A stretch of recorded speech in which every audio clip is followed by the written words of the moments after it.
tranh lòng mà nhìn vội em quay đi, buồn phiền người để lại trên đôi mi, dần lệ sau một ngày em vũ quy em quên đi tôi, em đã đi rồi em bỏ theo chồng hỏi trời xanh kêu sao em khóc theo người ta nhưng mà sao em khóc trôi bình yên trên kênh nước kia chẳng còn nắng ta chỉ còn là mơ. Em đi về nơi khuê phòng tôi ôm khoảng trống theo mong rồi từng đêm bên hiên ngóng trông chờ đợi ngày mai có em về không, đợi mãi cũng chẳng thấy bóng em đâu, chờ mãi cũng chẳng thấy dáng em đâu, từ tay viết nhanh trên ngang viết trang người sang đò tranh lòng mà nhìn đôi em quay đi, buồn phiền người để lại trên đôi mi, dần lệ sau một ngày em vũ quy em quên đi tôi, em đã đi rồi em bỏ theo chồng hỏi trời xanh kêu sao em khóc theo người ta nhưng mà sao em khóc trôi bình yên trên kênh nước kia chẳng còn em ta chỉ còn là mơ.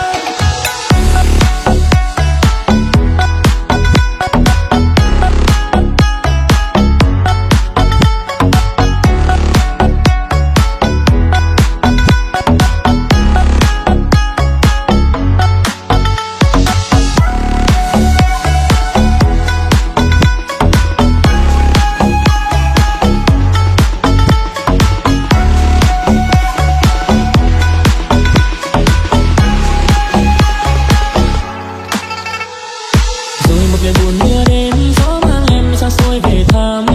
tìm lại một người xa xưa khúc sông quê em nhớ con đò đưa